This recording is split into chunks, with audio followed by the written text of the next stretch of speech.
আমার চাচা একদিন আমাকে তার ইচ্ছা পূরণের জন্য বললেন। আমি তখন বাড়িতে একা ছিলাম। চাচা আমাকে বেডরুমে নিয়ে গিয়ে শান্ত পরিবেশে বসালেন। হঠাৎ করে আমি এক ধরনের অদ্ভুত শান্তি অনুভব করতে লাগলাম। তিনি আমাকে 3 ঘন্টার মতো।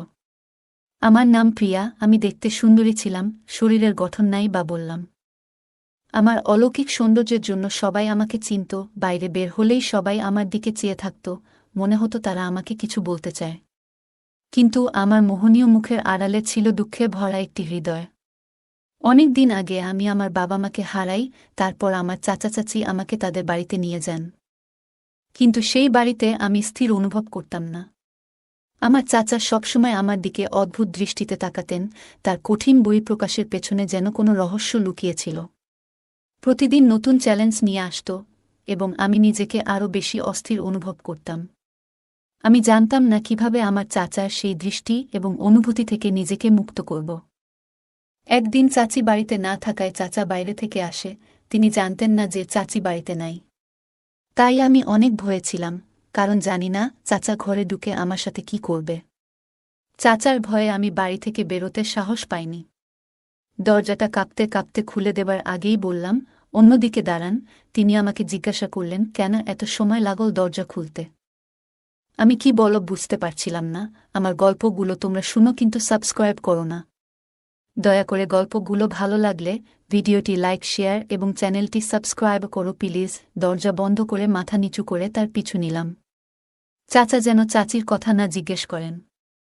তবু চাচা আমাকে জিজ্ঞেস করলেন, তোমার চাচি কোথায়? কিছু না বলে রান্নাঘরের দিকে ঘুরে গেলাম এবং খাবার এনে তার সামনে রাখলাম।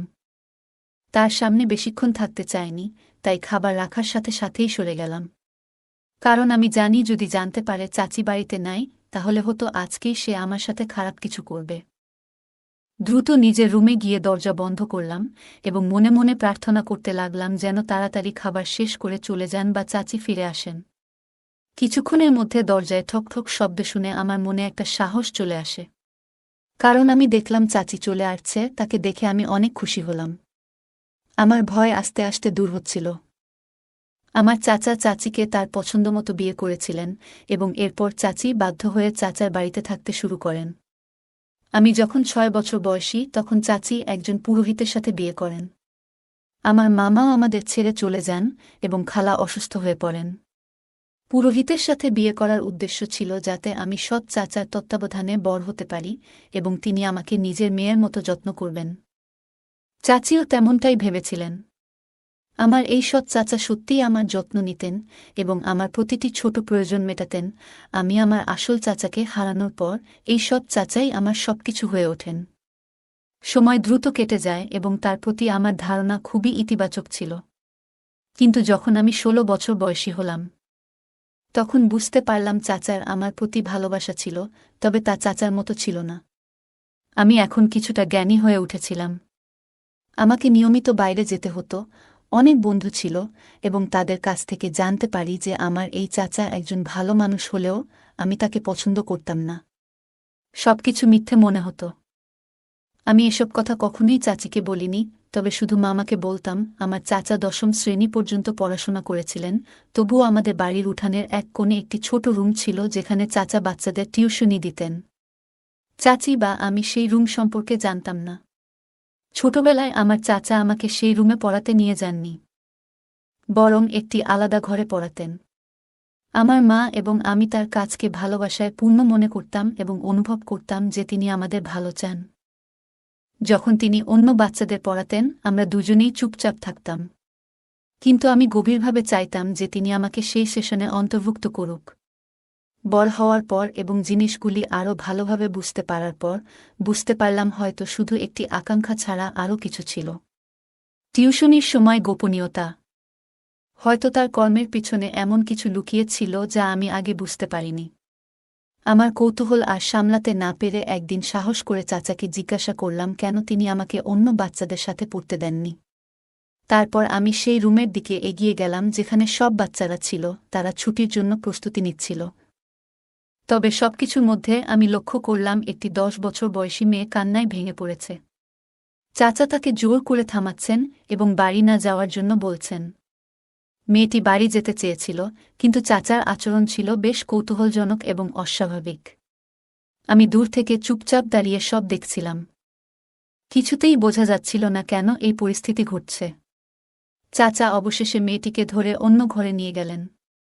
আমি জানি নিজের চোখকে বিশ্বাস করতে পারতেছিলাম না যে চাচা এসব কি করছে। আমি পিছন পিছন গিয়ে দেখলাম দরজা বন্ধ হয়ে গেল এবং চাচা মেয়েটিকে শান্ত করার চেষ্টা করছেন। আমি সবকিছু চুপচাপ দেখে যাচ্ছিলাম এবং তখনই বুঝতে পারলাম যে আমার বন্ধুরা চাচা সম্পর্কে যা বলেছিল তা হয়তো সঠিক ছিল।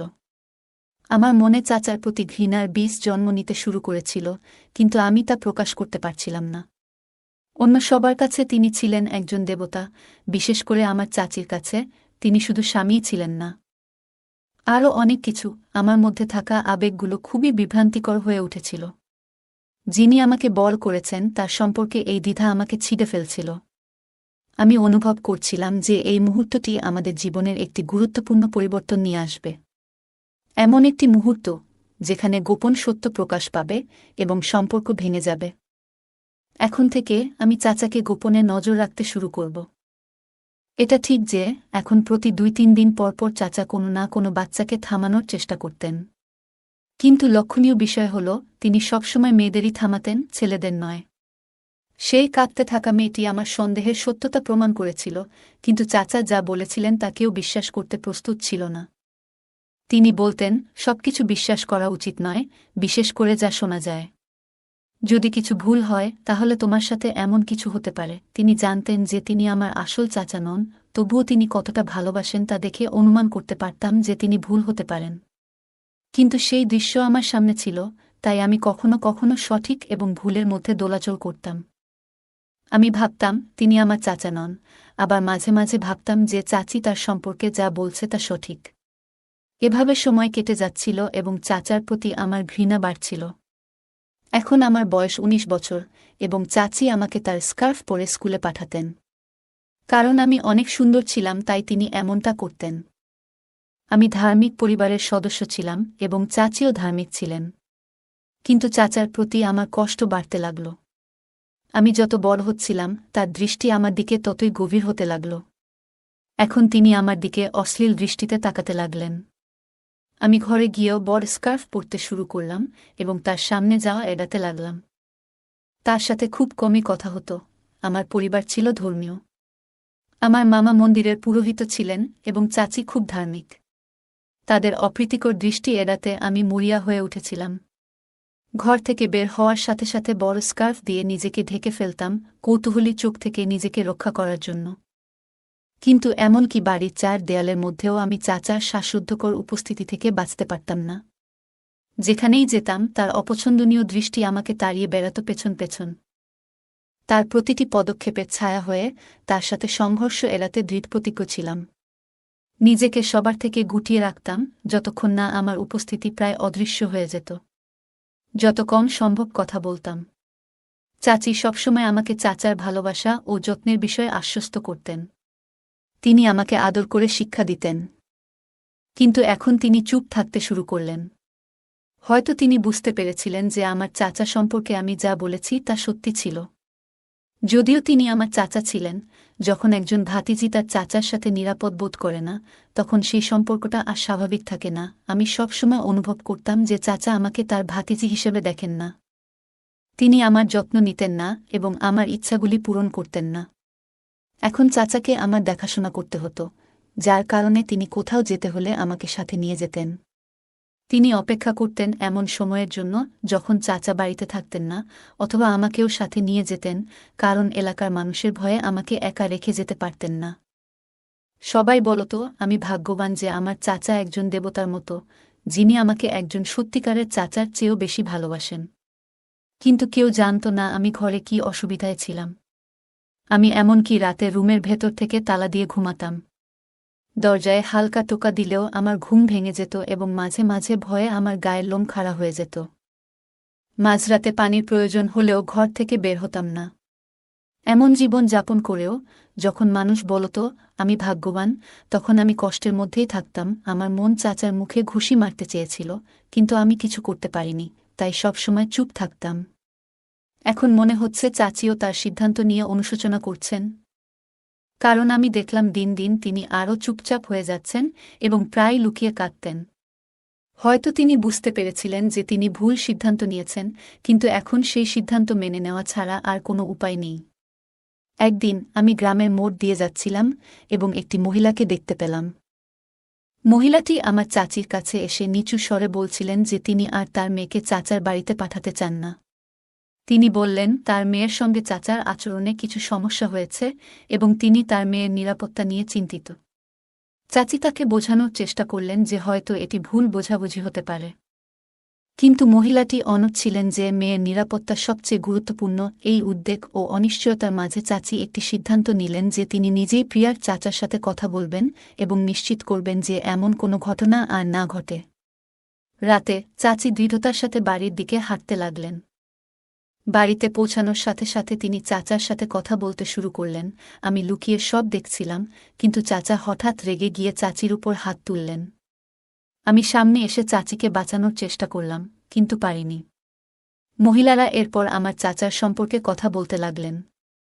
সেদিন রাতে চাচা চাচির উপর খুব রেগে গেলেন এবং আমি অসহায়ভাবে সব দেখলাম। তিনি রেগে গেলে চাচিকে অনেক মারতেন, তার নিষ্ঠুরতা চাচি চুপচাপ সহ্য করতেন, কারণ তার আর কিছু করার ছিল না।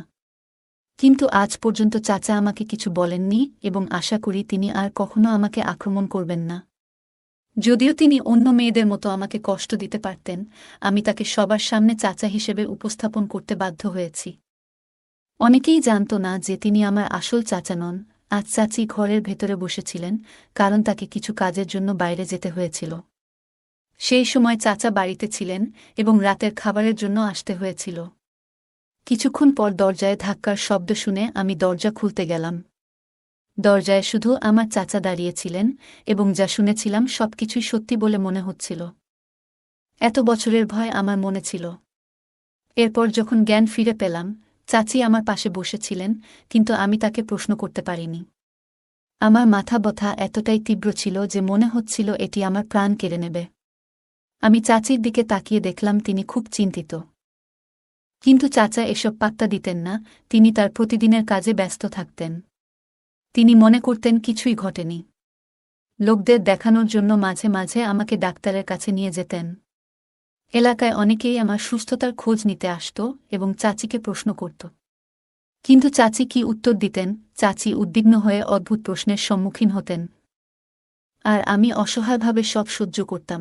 এখন কেন তাকে এত চিন্তিত দেখাচ্ছে তা আমি বুঝতে পারছিলাম, তবে এরপর থেকে চাচি দিনরাত আমার সাথে থাকতেন, এমনকি রাতে আমার সাথে ঘুমাতেন। এতে আমার মনেও শান্তি লাগত, আমি নির্ভয়ে ঘুমাতে পারতাম। এই ঘটনার পর 4 মাস কেটে গেল, কিন্তু চাচা আর কোনো খারাপ কাজ করেননি।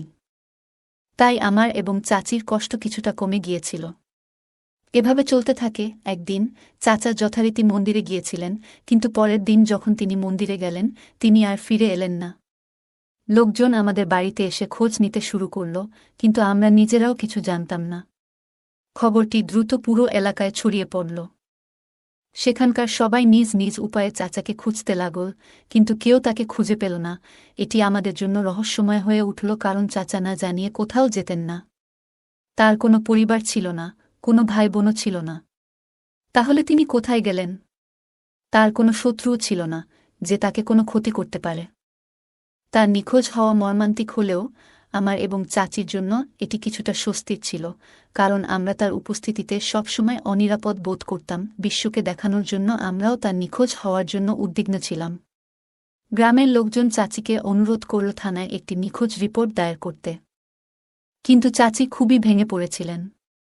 তিনি মানতে পারছিলেন না যে এই বাড়িতে আর চাচা ফিরবেন না। এটা তার স্বামীও ছিল, তাই চাচি অভিযোগ করার অনুমতি দিয়েছিলেন।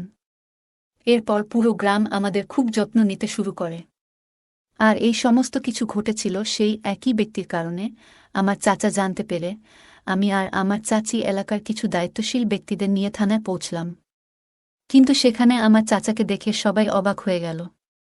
সে কালো রঙের কুর্তা এবং ধুতি পরে ঘুরে বেড়াত, আর এখন সে প্যান্ট শার্ট পরে। তার চুল এলোমেলো এবং তার ঘাড় আলগা ছিল। আমরা মনে মনে নিশ্চিন্ত হলাম, কারণ কেউ বিশ্বাস করতে পারছিল না যে সে চুরি করতে গিয়ে ধরা পড়েছে। শুনলাম সে মন্দিরের পুরোহিত সেজেছিল এবং এখানে চুরি করতে গিয়ে ধরা পড়েছে। পুলিশ তাকে প্রশ্ন করল, তুমি কি একই পুরোহিত? সে বলল, হ্যাঁ, আমি একই ব্যক্তি। তারপর সে পুরো ঘটনা বলতে শুরু করল, যা শুনে আমরা সবাই অবাক হলাম। বাস্তবে সে পণ্ডিত বা পুরোহিত ছিল না। সে একজন ব্যবসায়ীর ছেলে এবং জানে না কোথায় জন্মেছে। সে ছোটবেলায় অর্থ উপার্জন করত, কিন্তু তার খুব কম যত্ন নেওয়া হয়েছিল। প্রায় ৮ বছর বয়সে সে এখানে ওখানে ঘুরে বেড়াত এবং ৬ বছর এভাবে বেঁচেছিল। প্রথম চুরি করে সে ৪ বছর বয়সে, তারপর ধীরে ধীরে তার মতো অনেক ছেলেকে নিয়ে একটি দল তৈরি করে ছোটখাটো চুরি তার দ্বিধা কমিয়ে দেয় এবং ধীরে ধীরে সে বড় বড় বাড়ি এবং ব্যাংক ডাকাতি করতে শুরু করে। একবার চুরির মাঝেই ধরা পড়ে, কিন্তু দলের অন্য সব ছেলেরা কোনোভাবে পালিয়ে যায়। সে জেলে থেকে যায়। জানা যায় সে ধর্ম সম্পর্কে কিছুই জানত না, বরং গল্প বানিয়ে এবং অন্যদেরকে বিভ্রান্ত করে জ্ঞানী হওয়ার ভান করত। এই রহস্য ফাঁস হওয়ার পর পুরো সম্প্রদায় অবাক হয়ে যায়, বিশেষ করে একজন মহিলা। আমার চাচি তার বিশ্বাসঘাতক স্বামীর মিষ্টি কথায় এবং মিথ্যা প্রতিশ্রুতিতে ফেঁসে গিয়েছিলেন। তার মোহনীয় হাসির আড়ালে লুকিয়েছিল বিদ্বেষ ও ছলনা। চাচার প্রতারণা এবং মেয়ের নির্দোষতা জানার পর চাচা মেয়ের কষ্ট সহ্য করতে না পেরে তাকে প্রশ্ন করেন সেই ঘটনাগুলি সম্পর্কে যা তার মেয়ের ভাগ্যকে প্রভাবিত করেছিল। যেদিন চাচাকে অচেতন অবস্থায় পাওয়া গেল, সে তার স্বার্থপর আকাঙ্ক্ষার জন্য আমাকে শোষণ করেছিল যতক্ষণ না আমি তার নিষ্ঠুরতার কারণে হতবাক হয়ে যাই। আমার চাচি দ্রুত কর্তৃপক্ষের সঙ্গে যোগাযোগ করেন এবং নিশ্চিত করেন যে চাচাকে অবিলম্বে গ্রেফতার করা হয়। এরপর চাচির ঘৃণ্য কাজের জন্য ডিভোর্সের মামলা করতে হয়। সময় সবকিছু পরিবর্তন করে দিল। গল্পটা কেমন লাগলো জানাতে ভুলবে না। আরও মজার মজার রোমান্টিক গল্প শুনতে চাইলে ভিডিওটি লাইক, শেয়ার এবং চ্যানেলটি সাবস্ক্রাইব করতে এবং বেল আইকনটি ক্লিক করতে ভুলবে না। ধন্যবাদ। ছোট একটি গ্রাম যেখানে মাত্র ১৩টি পরিবার ছিল। এই গ্রামে রাজেন্দ্র চৌধুরী ও সুনিতা চৌধুরী নামে এক দম্পতি বসবাস করতেন। তাদের মেয়ে তানিশা এবার মাধ্যমিক পরীক্ষায় অংশগ্রহণ করতে চলেছিল। তানিশা পড়াশোনায় খুব ভালো না হলেও দেখতে খুব সুন্দর ছিল। গায়ের রং ছিল অনেক ফর্সা। তাদের পরিবারে দারিদ্র্য ছিল, কিন্তু তানিশার ব্যক্তিত্ব এমন ছিল যে তার সৌন্দর্য সবাইকে মুগ্ধ করত। বলা হয় ঈশ্বর সকলের জন্য সবকিছু সমানভাবে দেন না, তবে কাউকে বিশেষ কোনো গুণ দিয়ে দেন। তানিশা ছিল খুবই দরিদ্র ঘরের মেয়ে, কিন্তু তার সৌন্দর্য এতটাই নজরকাড়া ছিল যে অনেকেই তার সঙ্গে বিয়ে করার ইচ্ছা প্রকাশ করত। তানিশার একটি খুব ভালো বন্ধু ছিল, তার নাম ছিল প্রিয়া। প্রিয়া ও তানিশা একে অপরের খুব ঘনিষ্ঠ ছিল। তারা প্রতিদিন একসঙ্গে স্কুলে যেত। প্রিয়া ছিল খুবই প্রাণবন্ত এবং সবসময় তানিশাকে উৎসাহ দিত। একটি মফস্বল এলাকার স্কুলে তানিশা ও প্রিয়া নামের ২ বান্ধবী পড়াশোনা করত। তানিশা ছিল খুবই শান্ত স্বভাবের, আর প্রিয়া ছিল চটপটে এবং একটু চালাক প্রকৃতির। স্কুলে প্রিয়ার খুব জনপ্রিয়তা ছিল, কারণ তার সাহসিকতা এবং আত্মবিশ্বাস। সে ২০ জন ছেলে তার প্রতি আকৃষ্ট ছিল, আর এটা নিয়ে প্রিয়া বেশ গর্ববোধ করত। নতুন কোনো ছাত্র স্কুলে যোগ দিলেই প্রিয়া তার আশেপাশে ঘুরে বেড়াত। ধীরে ধীরে ছেলেরা তার সঙ্গে বন্ধুত্ব করতে চাইত এবং তার প্রভাবে পড়ত। তবে প্রিয়া কখনো একেকজনের সঙ্গে ১০ দিনের বেশি সম্পর্ক রাখত না। এই বিষয়গুলো তানিশার একেবারেই ভালো লাগত না, আর সে পেশমুখী প্রিয়াকে বোঝানোর চেষ্টা করত। কিন্তু প্রিয়া মজা করে বলত, ছেলেরা এমনিতেই পাগল, আর আমাকে এই সুযোগটা নিতে দাও। নতুন জামাকাপড়, টাকা সবকিছুই তো পাই। প্রিয়া আরও বলত যে সে স্কুলের পরীক্ষাগুলোতে এমনভাবেই পাশ করেছে। আমি তো ৮ম থেকে ১০ম শ্রেণী পর্যন্ত এইভাবে পাশ করেছি। একবার আমাদের গণিতের শিক্ষক কৌশিক স্যার আমাকে সাহায্য করেছিলেন। বলার সময় প্রিয়ার গলায় এক ধরনের হাসি ফুটে উঠত। তানিশা অবাক হয়ে তাকে বলত, কিভাবে তুমি এমন কাজ করতে পারো? ওরা আমাদের শিক্ষক। প্রিয়া হেসে উত্তর দিত, গণিত আমার একেবারেই ভালো লাগে না, তাই একটু বুদ্ধি খাটিয়ে কাজ চালিয়েছি। তানিশা আরও প্রশ্ন করত, তাহলে এবার কি করবে? এখন তো বোর্ড পরীক্ষা, সেখানে স্কুলের শিক্ষকেরা আর সাহায্য করতে পারবে না। প্রিয়া উত্তর দিত, দেখি কি হয়, সময়মতো ব্যবস্থা করে নেব। প্রিয়া ও তানিশা একই ক্লাসের ছাত্রী ছিল। একদিন প্রিয়া তানিশাকে বলল, তুই আমার ভালো বন্ধু, তাই বলছি। পরীক্ষার দায়িত্বে যে থাকবেন তিনি আমাদের গণিত শিক্ষক কৌশিক স্যারের পরিচিত। শনিবার স্যার তার সঙ্গে আমার দেখা করাবেন। একবার তার সামনে নিজেকে উপস্থাপন করতে পারলে আমি ১২শ শ্রেণী সহজেই পাশ করে যাব। শুধু গণিত নিয়ে একটু টেনশন আছে, বাকি সব আমি সামলে নিতে পারব। এই কথোপকথনের পর তারা দুজনে নিজ নিজ বাড়ি চলে গেল। কিন্তু তানিশার মন থেকে প্রিয়ার কথা কিছুতেই মুছতে পারছিল না। সে নিজের মনে বলল, এটা তো মোটেও সঠিক নয়। প্রিয়া পাগলের মতো আচরণ করছে। এসব করে সে কোথায় যাচ্ছে? আমাদের শিক্ষকেরা এসব ভাবেন কিভাবে? এমন নানা চিন্তা করতে করতে তানিশা ঘুমিয়ে পড়ল। পরের দিন তারা ক্লাসে ছিল। কৌশিক স্যারের ক্লাস শুরু হল। স্যার মাঝে মাঝে প্রিয়ার দিকে তাকাচ্ছিলেন। ক্লাস শেষে স্যার একে একে সবার হোমওয়ার্ক চেক করতে শুরু করলেন। প্রিয়া হোমওয়ার্ক করেনি।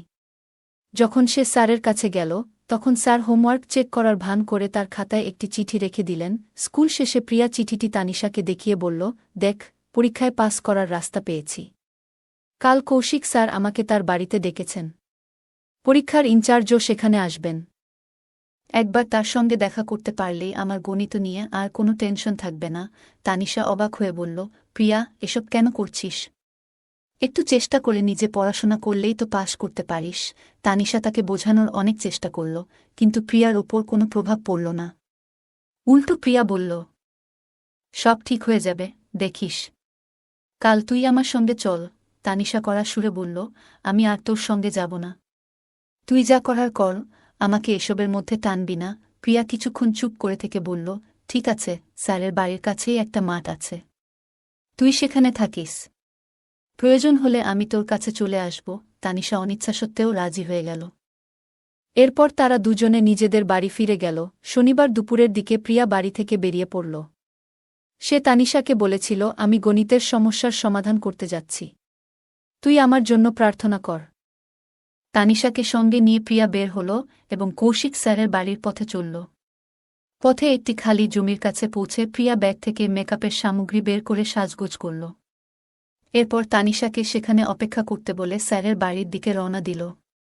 কৌশিক স্যার প্রিয়াকে দেখে উচ্ছ্বাস প্রকাশ করলেন এবং বললেন, প্রিয়া, তোমার জন্যই তো অপেক্ষা করছিলাম।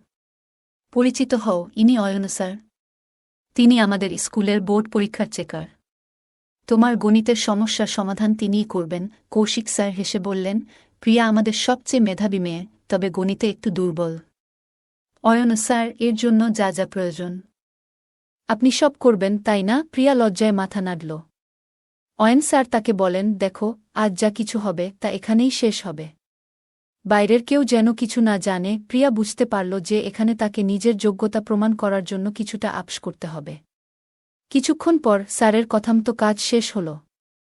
প্রিয়া ফিরে এসে বলল, স্যার, আমি কি এখন বাড়ি যেতে পারি? আমার বান্ধবী বাইরে অপেক্ষা করছে। কৌশিক স্যার জিজ্ঞেস করলেন, তোমার বান্ধবী কে? প্রিয়া বলল, তানিশা। স্যার হেসে বললেন, সে তো খুব ভালো মেয়ে, তার কোনো বিশেষ বন্ধু নেই? প্রিয়া বলল, না স্যার, সে এসব বিষয়ে একেবারে আগ্রহী নয়। কৌশিক স্যার বললেন, তাহলে একটা মজার কথা বলি, আমাদের রসায়নের দেশমুখ স্যার তাকে পছন্দ করেন। প্রতিদিন তার নাম নিয়ে কথা বলেন। তাকে জানিয়ে দিও সে যেন একটু খেয়াল রাখে। প্রিয়া মাথা নেড়ে রাজি হল এবং চলে গেল। বাইরে এসে প্রিয়া তানিশার দিকে তাকিয়ে বলল, চল, বাড়ি ফিরে যাই। তানিশা অবাক হয়ে শুধুই তাকিয়েছিল, কিছু বলল না। কৌশিক স্যারের বাড়ি থেকে বের হওয়ার পর প্রিয়া ভাবতে লাগল, তানিশাকে কি সব জানানো উচিত হবে। ও মনে মনে বলল, তানিশার তো সবকিছু নিয়ে মজা লুটে যাওয়ার স্বভাব। তবে ওরও তো রসায়নের সমস্যা হচ্ছে। একবার যদি তাকে সুযোগ করে দিই, তবে ওরও উপকার হবে। ধীরে ধীরে প্রিয়া তানিশার কাছে এল। তাকে দেখে তানিশা হেসে বলল, কি রে প্রিয়া, বড়সড় নিবন্ধ লিখতে হলো নাকি? নাকি স্যারকে পুরো একটা গল্প লিখে দিয়ে এলি? প্রিয়া একটু রেগে গিয়ে বলল, তুই মজা নিচ্ছিস না? এত হাসির কি আছে? তানিশা তখন বলল, আচ্ছা আচ্ছা, রাগ করিস না। এবার বল, কি হলো? প্রিয়া হালকা হাসি দিয়ে বলল, আজ তো অনেক বড় নিবন্ধ লিখে এলাম। তবে কৌশিক স্যার না, অয়ন স্যার বেশ কঠোর মানুষ। তবে তিনি ভালো। একটু কড়া, কিন্তু খারাপ লাগেনি। আর হ্যাঁ, তোর জন্য একটা চমক আছে। তানিশা অবাক হয়ে বলল, চমক? কি রে, এত উচ্ছ্বাস কেন? প্রিয়া মজা করে বলল, ধীরে ধীরে বলবো। তবে আগে বল, তুই এত উৎসাহিত কেন? তানিশা হাসতে হাসতে বলল, তুই যা বলছিস তা শোনার পর মনে হচ্ছে পুরো গল্পটাই খুব মজার। তবে কৌশিক স্যার কি ওখানে ছিলেন? প্রিয়া হেসে বলল, তুইও পাগল। সবকিছু কি জানতেই হবে তোকে? তানিশা একটু থেমে বলল, তোর কথা শুনে মনে হচ্ছে তুই একটু সমস্যায় পড়েছিস। তবে বল, সব ঠিক আছে তো? প্রিয়া বলল, ও একটা কথা বলি। একবার তুইও অভিজ্ঞতা নিয়ে দেখ, তখন সব বুঝবি। তানিশা মাথা নেড়ে বলল, আমার মতো একজন সাধারণ মেয়েকে দেখবে কে?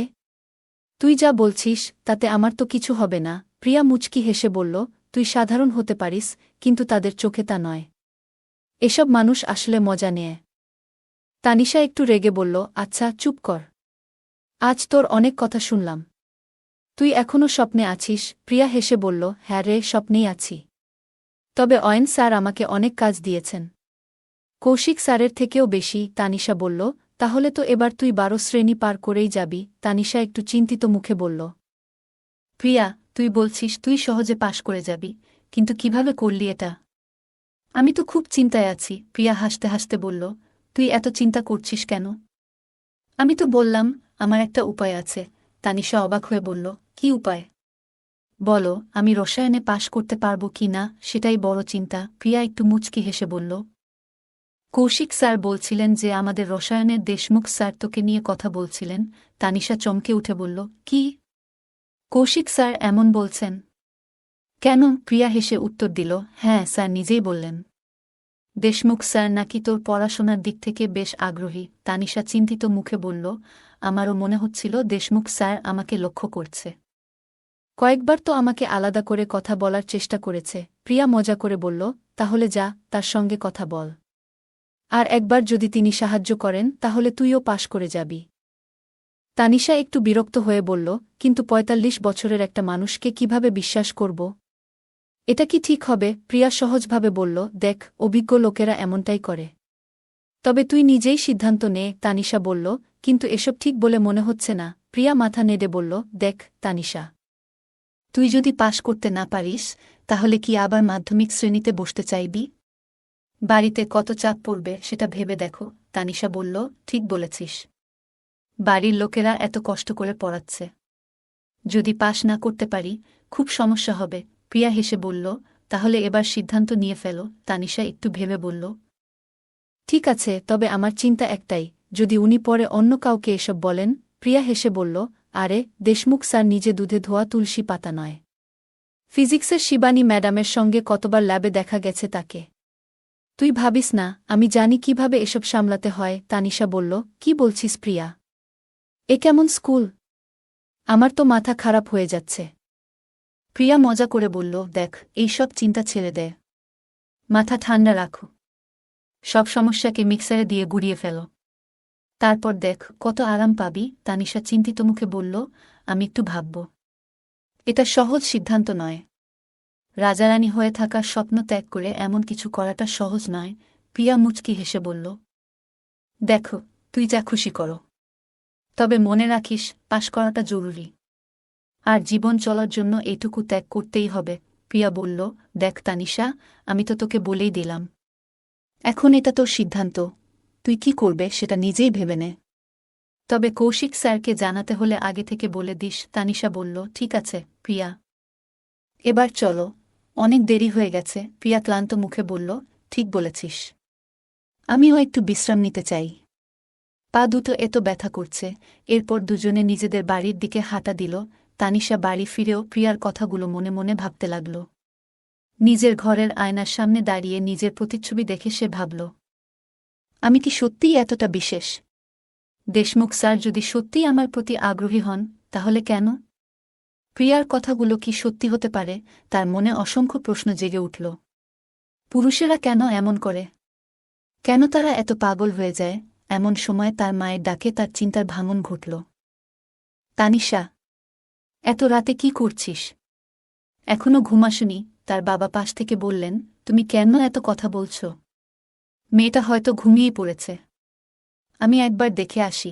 তানিশা যা কিছু শুনছিল তাড়াতাড়ি চোখ বন্ধ করে ঘুমানোর ভান করল। তার বাবা দরজার কাছে এসে ফিসফিস করে বললেন, আমি তো বলেছিলাম ওকে ঘুমাতে দাও। তার মা বললেন, ঠিক আছে, ঠিক আছে, চুপ থাকো। বাবা আবার বললেন, যদি ঘুমিয়েই থাকে তাহলে আর কথা বলো না, চলো এবার নিজেরাও ঘুমাই। মাও বললেন, চলো, দেরি হয়ে গেছে। বাড়ির অন্য ঘরে থাকা তানিশা তাদের কথাগুলো মন দিয়ে শুনছিল। দরজার ফাঁকা জায়গা দিয়ে এক ঝলক দেখার চেষ্টা করল। কিন্তু এই মুহূর্তে তার নিজের ভাবনাগুলো এত জটিল হয়ে উঠেছিল যে সে সেগুলো পরিষ্কার করতে পারছিল না। সে ভাবল, জীবন এত কঠিন কেন? সবকিছু এত গোলমেলে কেন? তানিশা তার পড়ার ঘরে বসে বইয়ের পাতা উল্টাচ্ছিল। কিন্তু মন যেন কোথাও নেই। পাশের ঘরে মা বাবার কথোপকথন তার কানে আসছিল। বাবা বলছিলেন, কতদিন হয়ে গেল, ঠিক করে কথা বলার সময়ও পাই না। মা একটু বিরক্ত হয়ে উত্তর দিলেন, তোমার দায়িত্ব তো তানিশার পড়াশোনায়। এখনই যত্ন নাও, পরে হয়তো সময় পাবে না। মেয়েটা বড় হয়ে গেছে। আমাদের কথাগুলো সে শুনলে কি ভাববে? এই কথাগুলো শুনে তানিশা থমকে গেল। তার বুক কাঁপছিল আর মুখ দিয়ে যেন শব্দ বেরোচ্ছিল না। প্রথমবার সে মা বাবার কথায় এমন কিছু শুনল যা তাকে অস্বস্তিতে ফেলে দিল। বাবা বললেন, মেয়েটা স্কুল থেকে ফিরে এত ক্লান্ত যে এখন ঘুমাচ্ছে। আর তাকে যদি এখন জাগিয়ে তুলি তাহলে রাতভর জেগে থাকতে হবে। তানিশার মনে পড়ল, তার বান্ধবী প্রিয়া একদিন বলেছিল, সব মানুষই একটু পাগল, কিন্তু দায়িত্ব এলে সবাই ঠিক হয়ে যায়। এই কথার সত্যতা যেন তানিশা তার বাবা মায়ের আচরণে অনুভব করল। বাবা আবার বললেন, তানিশা 12 শ্রেণী পাশ করলেই তার বিয়ের কথা ভাবব। তারপর আমাদের একটা বড় দায়িত্ব শেষ হবে। এই কথা শুনে তানিশার মনে চাপা দুশ্চিন্তা জমা হতে থাকল। তার জন্য পড়াশোনা খুব গুরুত্বপূর্ণ। তার বাবা জমিদারের কাছ থেকে ধার নিয়ে তাকে পড়াচ্ছেন। 12 শ্রেণী পাস না করলে কি হবে? সেই চিন্তায় তানিশার রাতে ঘুমই এল না। পরদিন সকালে স্কুল যাওয়ার পথে প্রিয়ার সঙ্গে দেখা হল। তানিশা বলল, সকালবেলা বাবা-মা কথা বলছিলেন, যদি আমি 12 শ্রেণী পাশ করি তাহলে আমার বিয়ে দিয়ে দায়িত্ব শেষ করবেন। প্রিয়া হেসে বলল, এটা তো ভালো কথা। পড়াশোনা শেষ করো আর বিয়ের পর নিশ্চিন্ত থাকো। কিন্তু তানিশা বিরক্ত হয়ে বলল, ভালো কি? আমার তো কেমিস্ট্রির ভয় লাগছে। এই বিষয়টা পাশ করা আমার কাছে এক দুঃস্বপ্নের মতো। তানিশা জানত তাকে কঠিন পরিশ্রম করতে হবে। মন শক্ত করে সে ঠিক করল, এখন সময় নষ্ট না করে পড়াশোনায় মনোযোগ দেবে। কারণ তার ভবিষ্যৎ শুধুমাত্র তার নিজের হাতেই। সকালবেলা তানিশা আর প্রিয়া স্কুলের দিকে হাঁটছিল। তানিশার মুখে চিন্তার ছাপ স্পষ্ট। প্রিয়া বলল, কি ব্যাপার তানিশা? এত চিন্তিত কেন? তানিশা বলল, আমি কেমিস্ট্রিতে খুব পিছিয়ে আছি। যদি 12 শ্রেণী পাস না করতে পারি তাহলে বাবা মার স্বপ্ন ভেঙে যাবে। বাবা তো জমিদারের কাছ থেকে ধার নিয়ে আমাকে পড়াচ্ছেন। এই কথা শুনে প্রিয়া একটু হাসল। সে বলল, তুই কি জানিস, আমি তোকে আগেই একটা উপায় বলে দিয়েছি। সবকিছু এখন তোর হাতেই। তানিশা দৃঢ়তার সঙ্গে বলল, হ্যাঁ, তাই আমি একটা সিদ্ধান্ত নিয়েছি। কি সিদ্ধান্ত? প্রিয়া কৌতূহল নিয়ে জানতে চাইল। তানিশা বলল, আমি দেশমুখ স্যারকে সাহায্যের জন্য বলব। তিনি খুব ভালো পড়ান আর তার সাহায্য পেলে আমি অবশ্যই কেমিস্ট্রি পরীক্ষায় ভালো করব। প্রিয়া চমকে উঠে বলল, তুই সাহস করে সিদ্ধান্ত নিয়েছিস, সেটাই বড় কথা। ঠিক আছে, আমি আজকেই দেশমুখ স্যারের সঙ্গে কথা বলব। দয়া করে দ্রুত কথা বলিস। আমার অনেক চাপ। তানিশা উদ্বিগ্ন মুখে বলল। প্রিয়া হেসে বলল, তুই ঠিকই পারবি। তোর শুধু মন দিয়ে চেষ্টা করা দরকার। আর একটা কথা মনে রাখিস, জীবনে কিছু পেতে হলে পরিশ্রম তো করতেই হবে। তানিশা বলল, ঠিক আছে, এখন তোর এই ডায়লগ বন্ধ করো। চল স্কুলে যাই। স্কুলে পৌঁছে প্রিয়া দেশমুখ স্যারের সঙ্গে দেখা করল। স্যার তার চেম্বারে ছিলেন। প্রিয়া ঢুকে বলল, স্যার, আপনার কাছে একটা ভালো খবর আছে। দেশমুখ স্যার বললেন, কি ভালো খবর, বলো। প্রিয়া উত্তেজিত হয়ে বলল, স্যার, তানিশা আপনার গাইডেন্স নিতে প্রস্তুত। আপনি ওকে কেমিস্ট্রিতে সাহায্য করলে ও নিশ্চয়ই পাশ করবে। দেশমুখ স্যার খুশি হয়ে বললেন, এটা খুব ভালো খবর। আমি অবশ্যই তানিশাকে সাহায্য করব। তোমার চেষ্টা সফল হয়েছে। তানিশা অবশ্যই ভালো করবে। প্রিয়া হাসতে হাসতে বলল, ধন্যবাদ স্যার। আমি জানতাম আপনি রাজি হবেন। প্রিয়া আর তানিশা একসঙ্গে ক্লাসে বসেছিল। প্রিয়া হঠাৎ বলল, তুই কি জানিস? দেশমুখ স্যার তোকে নিয়ে খুব চিন্তিত। তানিশা অবাক হয়ে বলল, আমি? কেন? আমি তো কিছু করিনি। প্রিয়া হেসে বলল, তিনি চান তুই পরীক্ষায় ভালো করো। তোকে নিয়ে তার অনেক আশা। ক্লাসে ঢুকে দেশমুখ স্যার বললেন, গুড মর্নিং সবাই। আজ আমরা নতুন একটা বিষয় শিখব। সবাই একসঙ্গে উত্তর দিল, গুড মর্নিং স্যার। তানিশা স্যারের দিকে তাকিয়ে রইল। তার মনে হল স্যার অনেক পরিশ্রম করেন। ৪৫ বছর বয়স হলেও তিনি যথেষ্ট উদ্যমী। ক্লাস চলাকালীন হঠাৎ স্যারের নজর পড়ল তানিশার দিকে। তিনি বললেন, তানিশা, দাঁড়াও, আমার প্রশ্নের উত্তর দাও। তানিশা তোতলাতে শুরু করল। তার মনোযোগ ক্লাসে ছিল না। স্যার বললেন, পিরিয়ডের পরে আমার সঙ্গে দেখা করো। তানিশার মন ভারাক্রান্ত হয়ে গেল। পিরিয়ড শেষ হওয়ার পর তানিশা স্যারের কেবিনে গেল। স্যার জিজ্ঞাসা করলেন, তোমার পড়াশোনায় এত অন্যমনস্ক কেন? তানিশা মাথা নিচু করে বলল, স্যার, কেমিস্ট্রির জন্য আমি খুব দুশ্চিন্তায় আছি। যদি আমি পরীক্ষায় ফেল করি তাহলে বাবা মার স্বপ্ন ভেঙে যাবে। স্যার একটু হেসে বললেন, ঠিক আছে, আমি তোমার দায়িত্ব নিচ্ছি, কিন্তু তোমাকে খুব পরিশ্রম করতে হবে। তানিশা আশ্বস্ত হয়ে বলল, আমি প্রস্তুত স্যার, আমি যা কিছু করতে প্রস্তুত। স্যার বললেন, তাহলে আগামীকাল থেকে বাড়তি ক্লাস শুরু করব। সময় ঠিক করে বলবো। তানিশা স্যারের প্রতি কৃতজ্ঞতা জানিয়ে ক্লাসে ফিরে এলো। ক্লাসে ফিরে প্রিয়া জানতে চাইল, কি বলল স্যার? তানিশা হাসতে হাসতে বলল, তিনি আমার সাহায্য করবেন। এখন থেকে আমাকে আরও বেশি মনোযোগী হতে হবে। প্রিয়া হেসে বলল, তাহলে তুই নিশ্চিত সফল হবি। আমি জানি তুই পারবি। তানিশা সেদিন থেকে মন দিয়ে পড়াশোনা শুরু করল। তার মনে একটাই লক্ষ্য, পরীক্ষায় ভালো ফল করে বাবা মার মুখ উজ্জ্বল করা। স্কুল ছুটির পর তানিশা আর প্রিয়া একসঙ্গে হাঁটছিল। তানিশা একটু চিন্তিত মুখে বলল, প্রিয়া, কাল যে ফার্ম হাউসে যেতে হবে, এটা নিয়ে আমি খুব নার্ভাস লাগছে। প্রিয়া হেসে বলল, তুই এত চিন্তা করছিস কেন? সব ঠিক হবে। আর কিছুই তো করতে হবে না, শুধু স্যারের কথা মন দিয়ে শুনবি। তুই কি আমার সঙ্গে যাবি? তানিশা জিজ্ঞাসা করল। দেখো, তুই যদি চাস, আমি দেশমুখ স্যারের সঙ্গে কথা বলবো। তিনি রাজি হলেই দেশমুখ স্যারও রাজি হয়ে যাবেন। প্রিয়া আশ্বস্ত করল। তানিশা একটু হাসল। ঠিক আছে, তবে জানিস, আমি এখনও একটু ভয় পাচ্ছি। কিন্তু তুই যা বলছিস সেটা ঠিক। প্রিয়া আবার হেসে বলল, তুই দুশ্চিন্তা করিস না। আজ রাতে ঠিকমতো ঘুমাস। কাল সকালে উঠে তৈরি হয়ে নিস। আমাদের ফার্ম হাউসে যেতে হবে। তানিশা মজা করে বলল, তুই এই বিষয়ে একেবারে পিএইচডি করে বসে আছিস মনে হয়। প্রিয়া গর্বের সঙ্গে বলল, তাই তো। এত অভিজ্ঞতা কি এমনি এমনি হয়েছে? এই মজার কথার মাঝেই তারা বাড়ির পথে রওনা দিল। তানিশা বাড়ি ফিরে নিজের কাজগুলো তাড়াতাড়ি শেষ করল। রান্নাবান্না সেরে, বাসন ধুয়ে একেবারে গুছিয়ে শুয়ে পড়ল। সকালে তানিশা খুব ভোরে উঠল। নিজের সমস্ত কাজ শেষ করে ফ্রেশ হয়ে মনে মনে বলল, আজ একটা নতুন দিন, নিজেকে প্রমাণ করার দিন। সে প্রিয়ার বাড়ির দিকে গেল। সেখানে পৌঁছে দরজায় ধাক্কা দিতে দিতে চিৎকার করে বলল, প্রিয়া, তাড়াতাড়ি কর, আমরা দেরি করে ফেলছি। প্রিয়া ঘুম জড়ানো গলায় বলল, তুই এত সকালে এখানে? ঠিক আছে, দাঁড়া, আমি আসছি। তারা দুজন একসঙ্গে স্কুলের দিকে রওনা দিল। স্কুলের সামনে পৌঁছে প্রিয়া বলল, তুই এখানে একটু দাঁড়া, আমি দেশমুখ স্যারের সঙ্গে দেখা করে আসি। কিছুক্ষণ পরে প্রিয়া ফিরে এসে জানাল, সব ঠিক হয়ে গেছে। আমার সেই স্যার আর দেশমুখ স্যার দুজনেই আসছেন। কৌশিক স্যার, দেশমুখ স্যার আর প্রিয়া গাড়িতে উঠল। কিছুক্ষণ পর তারা তানিশার কাছে পৌঁছাল। সবার সঙ্গে তানিশাও গাড়িতে উঠল। তাদের গন্তব্য ছিল গ্রামের বাইরে থাকা এক শান্ত ফার্ম হাউস। ফার্ম হাউসে পৌঁছে দেশমুখ স্যার আর প্রিয়া একটি আলাদা ঘরে গেলেন। তানিশা আর কৌশিক স্যার একটি রুমে বসে পড়াশোনা নিয়ে আলোচনা শুরু করল। ফার্ম হাউসে পৌঁছানোর পর দেশমুখ স্যার এবং প্রিয়া একটি ঘরে গেলেন। দেশমুখ স্যার তানিশাকে নিয়ে অন্য একটি ঘরে ঢুকলেন। ঘরে ঢুকে তানিশা চারপাশটা দেখল। মেঝেতে নরম কার্পেট, জানালা দিয়ে আসা হালকা বাতাস, সবকিছু যেন স্বপ্নের মতো মনে হচ্ছিল। নিজের ভেতরে একটু নার্ভাস অনুভব করছিল তানিশা।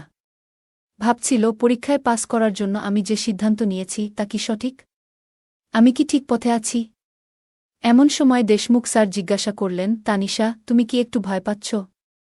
তানিশা সৎভাবে উত্তর দিল, হ্যাঁ স্যার, একটু তো লাগছেই।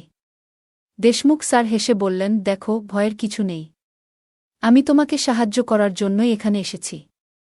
তুমি মন দিয়ে পড়াশোনা করো, বাকিটা আমি দেখব। তানিশা কিছুটা শান্ত হল। সে জিজ্ঞাসা করল, স্যার, আপনি কি নিশ্চিত আমি পাস করতে পারব? দেশমুখ স্যার দৃঢ়ভাবে বললেন, হ্যাঁ, আমি প্রতিশ্রুতি দিচ্ছি যে তোমার পাশ করা আমার দায়িত্ব, তবে একটা কথা মনে রাখবে, পরিশ্রম ছাড়া কোনো কিছুর ফল পাওয়া যায় না। তাই মনোযোগ দিয়ে কাজ করো। তানিশা মাথা নেড়ে সম্মতি জানাল। সে অনুভব করল তার ভয়ের পরিবর্তে ধীরে ধীরে আত্মবিশ্বাস বাড়ছে। ঘরটির নিরিবিলি পরিবেশে দেশমুখ স্যার পড়াশোনার পরিকল্পনা শুরু করলেন। তানিশাও মন দিয়ে তার নির্দেশ শুনতে শুরু করল। দেশমুখ স্যার তানিশার দিকে তাকিয়ে বললেন, জীবনে কোনো কিছু বিনা পরিশ্রমে পাওয়া যায় না। আজ তোমার সুযোগ এসেছে নিজেকে প্রমাণ করার। তুমি কি প্রস্তুত? তানিশা নির্বে মাথা নাড়ল। তবে তার মনের ভেতর এক ধরনের অজানা ভয় কাজ করছিল। দেশমুখ স্যার পাশে বসে তাকে আশ্বস্ত করলেন, তানিশা, মনোযোগ দাও। পরীক্ষায় ভালো ফলাফল করার জন্য এই পড়াশোনা খুব জরুরি। আমি জানি তোমার ভেতর সাহস আছে, তাই তুমি এটা করতে পারবে। তানিশা শান্তভাবে বলল, স্যার, আমি চেষ্টা করব। তবে এটা আমার জীবনে প্রথমবার। দেশমুখ স্যার হেসে বললেন, আমি আছি তোমার পাশে। সবকিছু ঠিকঠাক হবে। শুধু নিজের ওপর ভরসা রাখো। অন্য ঘরে প্রিয়া এবং কৌশিক স্যার আলোচনা করছিলেন। তাদের কথার শব্দ এই ঘরেও শোনা যাচ্ছিল। দেশমুখ স্যার তানিশাকে বুঝিয়ে বললেন, তোমার বন্ধু প্রিয়া কতটা পরিশ্রম করছে দেখো। আমিও চাই তুমি নিজের সর্বোচ্চটা দাও। তানিশা মাথা নাড়ল। সে ধীরে ধীরে নিজের ভয় কাটিয়ে উঠতে লাগল। কয়েক ঘণ্টার নিবিড় অধ্যবসায়ের পর দেশমুখ স্যার বললেন, তোমার পড়ার অগ্রগতি দেখে আমি খুশি। আজ অনেকটা শেখা হয়েছে। এদিকে স্কুল ছুটির সময় ঘনিয়ে এল। প্রিয়া এসে তানিশার সঙ্গে কথা বলল, তোমার কেমন লাগছে? তানিশা মুচকি হেসে বলল, অনেক ভালো। মনে হচ্ছে সবকিছু সহজ হয়ে যাবে। পরীক্ষার প্রস্তুতি শেষ করে তারা বাড়ি ফিরল। সেই দিনগুলো কঠোর অধ্যবসায়ে কেটে গেল। অবশেষে পরীক্ষা হল। রেজাল্টের দিন এসে গেল। তানিশা আর প্রিয়া নিজেদের ফলাফল দেখতে স্কুলে গেল।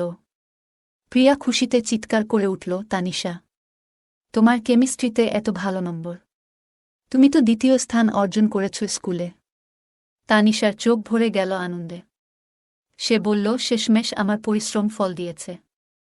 আমার বাবাও আজ খুব খুশি হবেন। স্কুলে তানিশার সাফল্য উদ্যাপন করা হল। তার সম্মানে একটি সংবর্ধনার আয়োজন করা হল। দিনগুলো ধীরে ধীরে কেটে যাচ্ছিল। তানিশার পরিবার তার ভবিষ্যতের জন্য স্বপ্ন দেখছিল, কিন্তু জীবনের পথে বাধা আসা স্বাভাবিক। গ্রামের জমিদার প্রতাপ সিংহ, যার কাছ থেকে তানিশার বাবা ঋণ নিয়েছিলেন, এক নতুন সমস্যার সৃষ্টি করলেন। তানিশা এবং তার পরিবারকে এখন সেই চ্যালেঞ্জ মোকাবিলা করতে হবে। তানিশার বাবা, রাজেন্দ্র চৌধুরী, নিজের মেয়ের পড়াশোনার খরচ চালানোর জন্য গ্রামের জমিদার প্রতাপ সিংহের কাছ থেকে ঋণ নিয়েছিলেন। যদিও ঋণের একটা বড় অংশ ইতিমধ্যেই শোধ করা হয়েছিল, জমিদার প্রতাপ সিংহ তাতে চক্রবৃদ্ধি সুদ চাপিয়ে দেন। সুদের এই ভার মেটানো রাজেন্দ্র চৌধুরীর পক্ষে অসম্ভব হয়ে দাঁড়ায়। জমিদার এবার রাজেন্দ্র চৌধুরীর ওপর চাপ সৃষ্টি করতে শুরু করল। একদিন তাকে নিজের বাড়িতে ডেকে অপমান করল এবং শারীরিকভাবে হেনস্থা করল। এই ঘটনায় রাজেন্দ্র চৌধুরী আরও অসহায় হয়ে পড়েন। তানিশা এইসব দেখে ভেঙে পড়ে, কিন্তু সে তখন কিছুই করতে পারছিল না। কিছুদিন পরে তানিশা তার পুরনো বন্ধু প্রিয়ার সাথে দেখা করতে যায়। অনেকদিন পর দেখা হওয়ায় প্রিয়া তানিশার মুখ দেখে জিজ্ঞাসা করল, কি হয়েছে রে তানিশা? এত মলিন দেখাচ্ছে কেন তোকে? তানিশা দীর্ঘশ্বাস ফেলে বলল, কি বলব রে প্রিয়া, আমাদের বাড়ির অবস্থা খুব খারাপ। বাবার কষ্ট দেখে আমার সহ্য হচ্ছে না। প্রিয়া চিন্তিত হয়ে জিজ্ঞাসা করল, কি হয়েছে বল। কি জানি, হয়তো আমি কোনো সাহায্য করতে পারি। তানিশা বলল, তুই জানিস, আমার বাবা আমার পড়াশোনার জন্য ঋণ নিয়েছিল। কিন্তু সেই ঋণ এখন এত বেড়ে গেছে যে শোধ করা সম্ভব হচ্ছে না। জমিদার বাবাকে অপমান করেছে এবং মারধরও করেছে। এই কথা শুনে প্রিয়ার চোখ বড় হয়ে গেল। সে জিজ্ঞেস করল, জমিদারের নাম কি বললি? কে এই ব্যক্তি? তানিশা উত্তর দিল, তার নাম প্রতাপ সিংহ। গ্রামের সবাই বলে সে খুব নিষ্ঠুর। প্রিয়া বলল, আমি তার ছেলেকে চিনতাম। তবে বাবা ছেলে দুজনেই একই রকম। আমি শুনেছি এই জমিদার অনেকের কাছ থেকে এভাবে জমি কেড়ে নিয়েছে। যারা ঋণ শোধ করতে পারে না, তাদের বাড়ির মেয়েদের নিজের বাড়িতে কাজ করতে বাধ্য করে। তানিশা হতবাক হয়ে বলল, এটা কতটা ভয়ঙ্কর প্রিয়া? তুই কিভাবে এত কিছু জানিস? প্রিয়া বলল, আমার পিসি কমলাও একসময় তার এখানে কাজ করত। তিনিও প্রতাপ সিংহের ঋণের ফাঁদে পড়েছিলেন।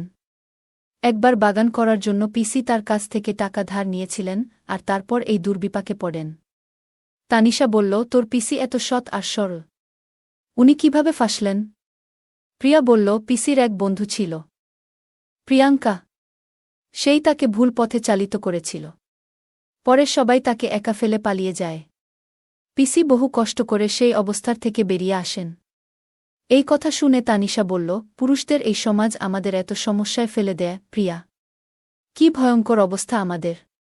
তানিশা দীর্ঘশ্বাস ফেলে বলল, বুঝলি প্রিয়া, বাবার ঋণের চাপ আর সহ্য করতে পারছি না। আমাদের কিছু একটা করতে হবে। প্রিয়া পরামর্শ দিল, তুই কাজ শুরু করো, এতে কিছুটা সাহায্য হবে। তানিশা মাথা নিচু করে বলল, বাবা আমাকে কাজ করতে দেবে না। প্রিয়া জিজ্ঞাসা করল, তাহলে কি করবি? তানিশা দৃঢ়স্বরে বলল, আমি জমিদারের কাছে যাব। প্রিয়া চমকে উঠল, তুই পাগল? জমিদার প্রতাপ সিংহ খুবই ভয়ঙ্কর। তানিশা বলল, ঝুঁকি তো নিতেই হবে। বাবার জন্য সব করতে পারি। সেদিন রাতে প্রিয়াকে নিয়ে জমিদারের বাড়িতে পৌঁছাল তানিশা। সাহস করে প্রাসাদের ভেতরে ঢুকল। গম্ভীর কণ্ঠে জমিদার জিজ্ঞাসা করল, কেন এসেছ? তানিশা বলল, বাবার ঋণের বিষয়ে কথা বলতে। কিছুটা ছাড় চাই। জমিদার হেসে বলল, তোমার বাবার জন্য ছাড় দেব কেন? তানিশা দৃঢ়স্বরে বলল, আমি কাজ করতে রাজি, তবে আমাদের ঋণ মাফ করতে হবে। জমিদার বলল, তোমার সাহস আছে। আমি তোমার পরিবারকে ঋণমুক্ত করব, তবে আমার শর্তে কাজ করতে হবে। তানিশা প্রাসাদ থেকে বেরিয়ে প্রিয়াকে সব জানাল। প্রিয়া বলল, তুই বড় ঝুঁকি নিচ্ছিস, তবে আমি তোর পাশে আছি। তানিশা বলল, বাবার জন্য এটা করতেই হবে। রাতের খাবার শেষ করার পর দুজন একসাথে বেরোল। পরিকল্পনা অনুযায়ী প্রিয়া ফোনে রমনের সাথে কথা বলল এবং তাকে আমবাগানে নিয়ে গেল।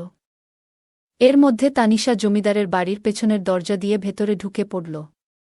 বাড়ির পরিবেশ ছিল নিস্তব্ধ। তানিশা ভেতরে গিয়ে জোরে ডাকল, মালিক। জমিদার ঘরের ভেতর থেকে বলল, এসো তানিশা, তোমারই জন্য অপেক্ষা করছিলাম।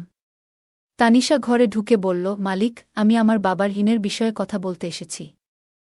আমার একটাই অনুরোধ, দয়া করে আমাদের ঋণ মাফ করে দিন। জমিদার কিছুক্ষণ চুপ করে থেকে বলল, আমি টাকা বা সোনা চাই। তা পেলে তোমার বাবার ঋণ মাফ করে দেব। তানিশা মাথা নিচু করে বলল, মালিক, এটা আমার বাবাকে বলবেন না। কেবল ঋণ মাফ করে দিন। জমিদার মুচকি হেসে বলল, ঠিক আছে, আমি তোমার বাবার জন্য আরও কিছু সাহায্য করব। তবে তোমার কথা রাখার দায়িত্ব তোমার। পরদিন সকালে জমিদার রাজেন্দ্র চৌধুরীকে ডেকে বলল, আপনার ঋণ মাফ করে দিলাম। তানিশা খুব ভালো মেয়ে, তার জন্যই এই কাজটা করলাম। জমিদার আরও কিছু অর্থ দিল রাজেন্দ্র চৌধুরীকে, যা তিনি মেয়ের ভবিষ্যৎ গড়ার জন্য ব্যাংকে জমা রাখলেন। তানিশার বয়স তখন 21। এদিকে প্রিয়ার জন্যও ভালো একটি সম্পর্ক ঠিক করা হচ্ছিল। দুজনের জীবন ধীরে ধীরে পরিবর্তনের পথে এগিয়ে চলল। শিবা রাহু পঞ্চম শ্রেণী পর্যন্ত পড়াশোনা করেছে আর তানিশা দ্বাদশ শ্রেণীতে দ্বিতীয় স্থান অর্জন করেছিল। রামধন রাহুর কাছে তানিশাকে প্রথম দেখাতেই পছন্দ হয়। শিবা রাহু এবং তানিশার সম্মতিতে সম্পর্কটি ঠিক হয় এবং বিয়ের তারিখও নির্ধারিত হয়। পুরো বিয়ের খরচ রামধন রাহু নিজেই বহন করেন। বিয়ের রাতে তানিশা অধীর আগ্রহে শিবা রাহুর অপেক্ষা করছিল। অনেক রাত হয়ে যাওয়ার পর শিবা ফিরে এলো, কিন্তু মদ্যপ অবস্থায়। এটি দেখে তানিশার মন ভেঙে যায়, কারণ তার বিয়ের রাত নিয়ে অনেক স্বপ্ন ছিল। তখন তানিশা তার স্বামীকে জিজ্ঞাসা করল, আপনি কি মদ খান? শিবা বলল, হ্যাঁ, আমি প্রতিদিন খাই। তানিশা কাতর কণ্ঠে বলল, আজকের দিনে অন্তত মদ খাওয়া উচিত ছিল না। শিবা উত্তর দিল, কেন? আমি প্রতিদিন মদ খাই, এটাই আমার অভ্যাস। এই বলে শিবা তানিশাকে জোর করে কাছে টানল, আর সেই মুহূর্তে তানিশার কাচের চুড়ি ভেঙে যায়। তানিশার মন আরও ভারাক্রান্ত হয়ে পড়ে, আর সে মাথা নিচু করে নিজের হাঁটুর উপর রেখে কান্নায় ভেঙে পড়ে। তখন তার মনে হতে লাগল, আমি কেন এই শিবা রাহুকে বিয়ে করলাম? এটা কি মানুষ নাকি পশু? তানিশা তার শৈশবের বাড়ির কথা মনে করতে লাগল এবং কান্না করতে করতে ঘুমিয়ে পড়ল। বিয়ের পর তানিশা বুঝতে পারে তার অধিকারগুলো তাকে দেয়া হচ্ছে না। শিবা শুধুমাত্র তার নিজের প্রয়োজনে তানিশার কাছে আসে। একদিন সকালে শিবা আবারও রাগী স্বরে তানিশাকে ডেকে তার ঘরে আসে। তানিশা বাইরে বসেছিল, আর তার শ্বশুর রামধন রাহু যোগ ব্যায়াম করছিলেন। তানিশা ধীরে ধীরে তার শ্বশুরের কাছে গিয়ে বলল, বাবা, আপনি প্রতিদিন যোগ ব্যায়াম করেন? রামধন রাহু হাসি মুখে বললেন, হ্যাঁ বুমা। আর তুমি এত সকালে উঠে পড়লে কেন? তানিশা বলল, ঘুম আসছিল না, তাই বেরিয়ে এলাম। রামধন বললেন, বাইরে ঠান্ডা আছে, ঘরে গিয়ে বিশ্রাম করো। তানিশা হেসে বলল, আমার ঠান্ডা লাগছে না বাবা, আপনি তো অনেক ফিট দেখাচ্ছেন। আপনার বয়স কত? রামধন গর্বের সঙ্গে বললেন, 50 বছর বুমা। কিন্তু যোগ ব্যায়াম করার জন্য শক্তি ধরে রেখেছি। শ্বশুরের শারীরিক ক্ষমতা দেখে তানিশা মুগ্ধ হয়ে যায়। তার মনে হয় তার শ্বশুর তার স্বামীর থেকে অনেক দিকেই শ্রেষ্ঠ। রামধন তাকে জিজ্ঞেস করলেন, কি হল বোমা, তুমি এত চুপচাপ কেন? তানিশা বলল, না কিছু না বাবা, আসলে এখানে বসতেই ভালো লাগছে, ঘরে যেতে ইচ্ছে করছে না। রামধন বললেন, ঠিক আছে, তুমি বসো, আমি আবার যোগব্যায়াম শুরু করি। এই বলে তিনি যোগব্যায়াম করতে শুরু করলেন, আর তানিশা পাশে বসে চুপচাপ তাকে দেখতে লাগল। শ্বশুরের দৃঢ় শরীর দেখে তানিশার মনে ভালো লাগা তৈরি হয়। এভাবে প্রতিদিন সকালে তানিশা উঠে শ্বশুরের যোগব্যায়াম দেখা শুরু করে, কিন্তু সমাজের বদনামের ভয়ে কিছু বলতে পারে না। এক রাতে তানিশা শ্বশুরের ঘর থেকে কিছু আওয়াজ শুনতে পায়। কৌতূহলবশত সে দরজার কাছে গিয়ে শোনার চেষ্টা করে। রামধন বলছিলেন, পার্বতী, কিছু বলো না। এমন নীরব থেকে আর কতদিন চলবে?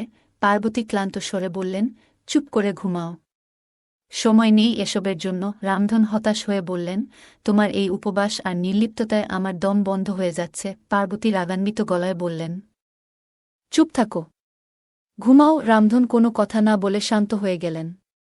তানিশা বিষয়টি বুঝতে পারল যে তার শ্বশুরও নিজের দাম্পত্য জীবনে সুখী নয়। সেই দিন থেকেই তানিশা তার শ্বশুরের প্রতি তার আচরণে কিছু পরিবর্তন আনে। এক সকালে রামধন তাকে জিজ্ঞেস করলেন, বুমা, তোমার শাশুড়ি কোথায় গেছে? তানিশা সকালে রান্নাঘরে কাজ করছিল, আর তার শ্বশুর রামধন রাহু উঠোনে বসে গাছ পরিষ্কার করছিলেন। তানিশা তাকে দেখে কাছে গিয়ে বলল, বাবা, মা মন্দিরে গেছেন তো? রামধন বললেন, হ্যাঁ বুমা, তার উপবাস চলছে। তানিশা মৃদু হেসে বলল, আপনার মুখ দেখে মনে হচ্ছে আপনি একটু ক্লান্ত, আমি চা নিয়ে আসি। রামধন মাথা নাড়লেন, ঠিক আছে। কিছুক্ষণ পর তানিশা চা নিয়ে এলে দুজনেই চুপচাপ বসে চা খেতে লাগল। এমন সময় পার্বতী তানিশার শাশুড়ি এসে বললেন, আমি আর শিবা দুদিনের জন্য মন্দিরে যাচ্ছি, বাড়ি ঠিকমতো দেখে রাখবে। রামধন বললেন, তোমার মা ছেলে একসঙ্গে যাচ্ছ, তাহলে বাড়ির কাজ কে সামলাবে? তানিশা হেসে বলল, বাবা, আমি তো আছি, আপনি নিশ্চিন্ত থাকুন। পরের দিন পার্বতী আর শিবা মন্দিরে চলে গেলেন। বাড়িতে তখন শুধুমাত্র তানিশা আর রামধন ছিলেন। তানিশা সকালের কাজ সেরে রামধনের জন্য ফল ও জল নিয়ে এল। রামধন বললেন, তোমার শাশুড়ি চলে যাওয়ায় তুমি খুব ব্যস্ত হয়ে পড়েছ, তাই না? তানিশা বলল, না বাবা, বাড়ির কাজ করা তো আমার দায়িত্ব, আপনি বরং বিশ্রাম নিন। রামধন মৃদু হেসে বললেন, তুমি অনেক যত্নশীল মেয়ে, তোমার মতো মেয়েকে বুমা হিসেবে পেয়ে আমরা ভাগ্যবান। তানিশা মাথা নিচু করে হাসল। এরপর থেকে তারা দুজনেই প্রতিদিন নিজেদের কাজ সেরে বাড়ি পরিষ্কার এবং সময় কাটাতে শুরু করল। এভাবেই তানিশার জীবন চলতে থাকল। অপরদিকে প্রিয়ারও বিয়ে হয়েছে, সেও তার বিবাহিত জীবনে সুখী নয়। বন্ধুরা, গল্পটা কেমন লাগলো জানাতে ভুলবেন না। এই রকম আরও গল্প শুনতে চাইলে কমেন্টে জানাও। বন্ধুরা, যদি এই গল্পটি ভালো লেগে থাকে তাহলে দয়া করে ভিডিওটি লাইক করুন এবং আমাদের চ্যানেলটি সাবস্ক্রাইব করুন। পাশে থাকা বেল আইকনটি প্রেস করুন, যাতে করে আমরা যখনই নতুন ভিডিও আপলোড করি তার নোটিফিকেশন সবার আগে আপনার কাছে পৌঁছে যায়। ধন্যবাদ, দেখা হবে আমাদের পরবর্তী ভিডিওতে।